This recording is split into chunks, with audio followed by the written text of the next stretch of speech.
If you missed it earlier, we made the announcement about the Walk of Shame 2018. It is happening. It will happen June 15th.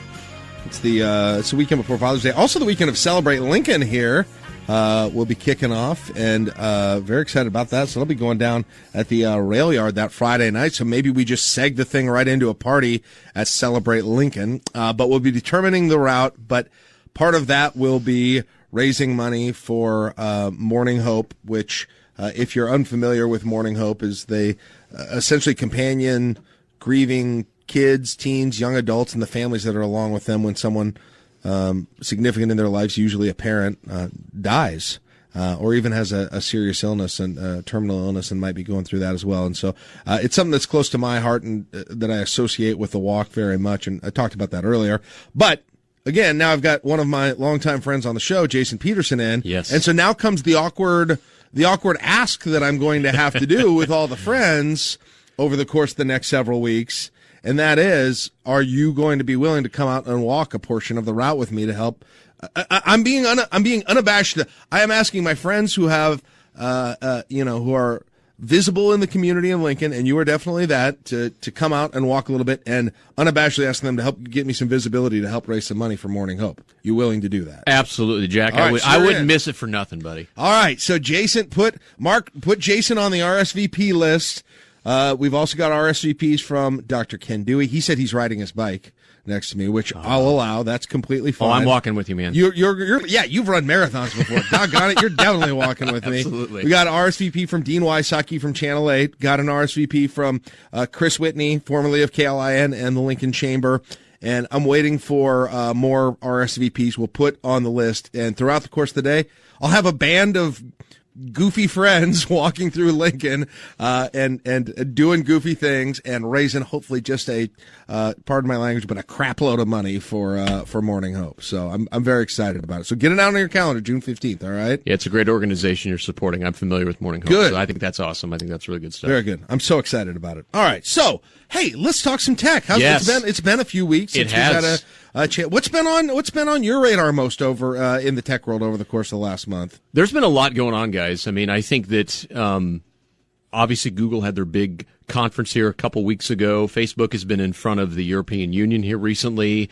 Apple's going to become probably the first $1 trillion company. Apple's got an announcement coming up in June. So yeah, there's been a lot of stuff that's been going on. I think a lot of the Google stuff that came out, there's some interesting things that happened at the conference there. Yeah, exactly. So we've got what stuck out to you about Google, and then as it leads into Apple here, I think in a couple of weeks here. Yep. What are we going to be talking about in the next month as it pertains to what these two giants in the technology world, where they're trending right now? Well, I think that interestingly enough, so with Google, they had this interesting juxtaposition. On the one hand, they're trying to introduce technology to reduce the usage or responsible use of tech, because we know that everybody's like in front of their smartphone every single day. But the one that gathered the most attention was, and it was a little creepy, but also like crazy and an actual thing, is that they've developed some AI where it can be part of this assistance concept where they can be making phone calls on your behalf to set up appointments, doctor's appointments, haircuts, and they actually have the ability to have a conversation with the other person. Wow. They demoed it. The demo was a little quirky, kooky, but truly this is real stuff, guys. And they actually got some pushback because they felt like they're going to need to disclose that if somebody calls that's an AI, they need to let the person know that it's not a real person. Well, won't you be able to tell by what they sound like, you would think? No, maybe not. No, that was the crazy thing, is this truly is, and I think this is where people we're going to kind of get hit. Maybe we're not prepared, is the AI is getting so intelligent, and we've talked a lot about how big data has done this, and they call it machine learning. Guys, you can't tell if something is AI or human. And that's already the case online in a lot of cases, right, with bot accounts and those sorts of things. But I guess I had this assumption, which is probably naive, that over the phone, well, you're going to be able to hear the rope, but maybe it will actually sound like a human and interact like a human, which is just... It's crazy. I mean, so scary, Jason. I know. I don't mean to be the that said, the preacher of the scary. Hold on. That said, I would love to have someone make those calls for me. I know. Isn't that how cool is that? That's the double-edged sword here. The duality of this issue is like, oh yeah, this is like this Black Mirror freaky stuff. Right. You don't know if you're talking to AI. On the other hand, hey Siri, make all my appointments for me. Hey Siri, I think I've got allergies. Make an appointment with my doctor for me. And you don't, because sometimes you hate doing that stuff. No, it's like for me, like I had to go like follow up on a prescription I had to get filled when I was out on vacation. That kind of stuff. I mean, this is the things that these efficiencies, and I think we've talked about, when we made fun of these whole Alexa and the home assistants, you and I were like, hey, this isn't going to take off. And it did. Yep. And I think some of it is it creeps up on the areas where, again, we're just busy. We don't have time. So it's that stuff that like we don't really anticipate. And all of a sudden you're like, wow. So again, if you got to get past the creep factor, and they're going to have to figure that out. But that's true. It's. I mean, you and I, we've been doing this for almost 10 years, and it's like we keep thinking they're not going to adopt it, and then it does, and then it does. What do you think? So Apple's got their big developers conference and the big nerd fest up there. That's coming up.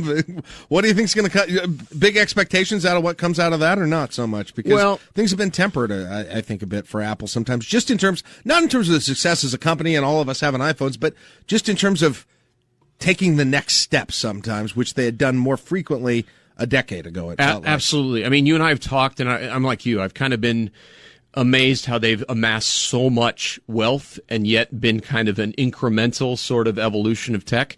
I think the big thing, I mean, for those that have owned kind of the MacBooks and stuff, those have been kind of an institution. They've had some issues. They've had some problems with keyboards, so they're supposed to be upgrading those. MacBook Air, they're going to announce, I think, some modest like upgrades to the iPhone 8 and 8 Plus and iPhone 10 probably in September like they typically do. They've talked some about, I mean, I think the iPad may get sort of a refresh on the Pro model to get it so it's more entry level. I mean, right now they're making a big push with some of the changes to get that more into the space where it was affordable for classrooms and stuff.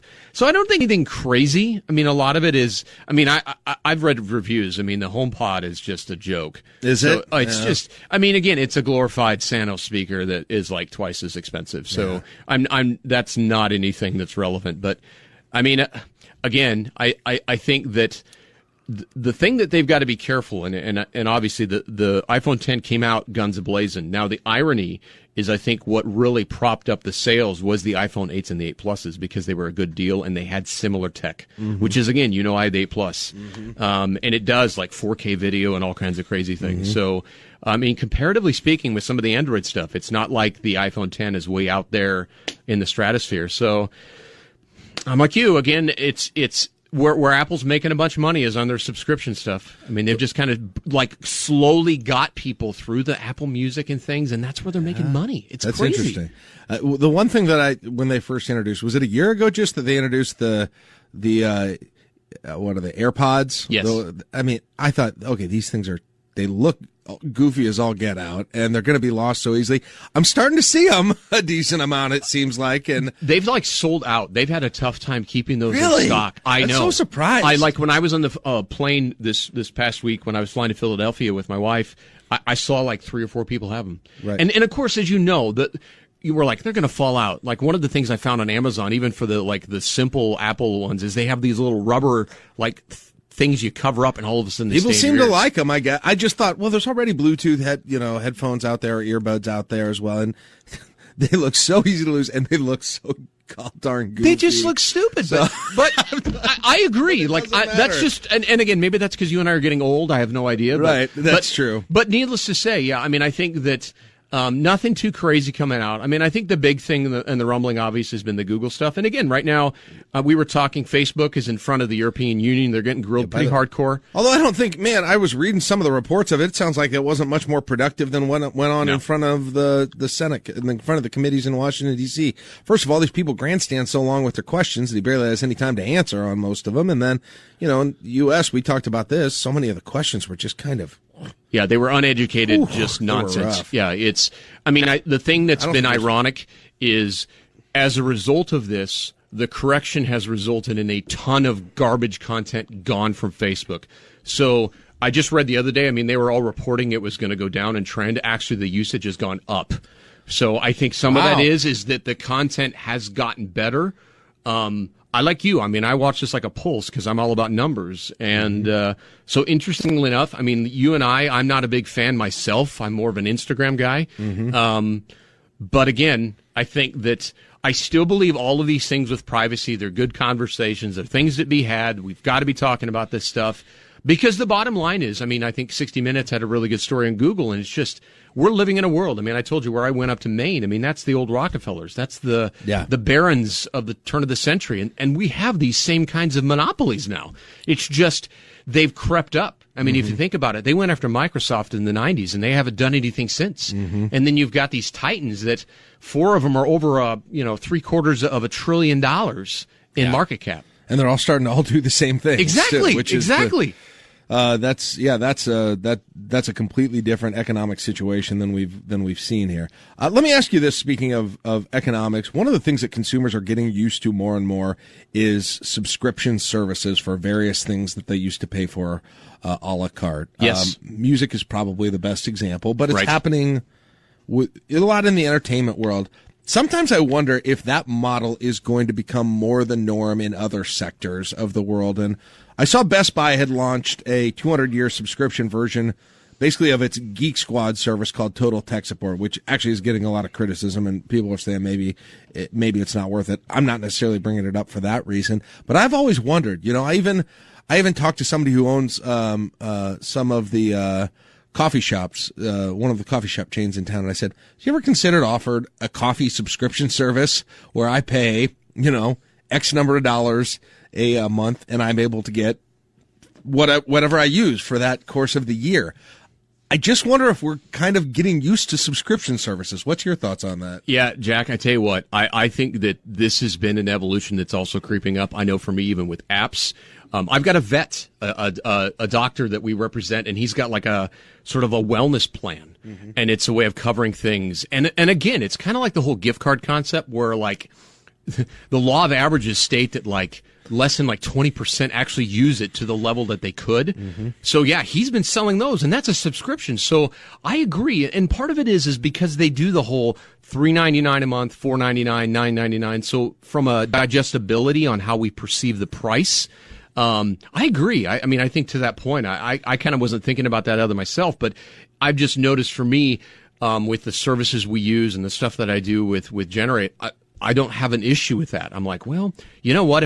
If they're going to give me quality support, or I'm going to get like an unlimited ability to use or have access. I mean, even like I said, for the vet, like, we got a new puppy here about 6 months ago, and, Sky's going to go in and get spayed, and it's like just part of the wellness plan. And so like, again, it's been around with insurance and all those kinds of things, but I think just that changing the price point to where it's more palatable. It looks palatable, yeah, at least. And I just think, in some ways you get more used to budgeting in that way. Correct. After a while, as you get more of those things that are like that. I don't know if there are probably certain sectors of commerce and where it just doesn't make sense. But I just have a feel, partially because it interests me. And maybe it's because I just want to be able to go and feel like I'm not paying for the coffee when I really am every single time, because that's, that's kind of how it feels with some of these other ones. But yeah, it does something to the psyche, I think. Well, and I think from a business model perspective, I mean, recurring revenue is what everybody wants. And again, I think the software model is kind of what started a lot of this. But again, paying annually, and I think just positioning the finances and just, again, software, back in the day, I bought Photoshop and it was like, $750 a license. Well, now, Adobe gives you every product for $50 a month per seat. Yeah. So again, everybody's going that route. It's the Amazon Primification of the way we do our budgets and do our business. It'll be interesting to see how much that extends out into other sectors. Jason, I always appreciate the conversation. Thank you very much. We will see you. Well, we'll see you in a couple weeks, but we'll also get it on that calendar, June 15th. All right. Get your walking shoes ready. Sounds good, man. All right. That's Jason Petersen of Generate Marketing.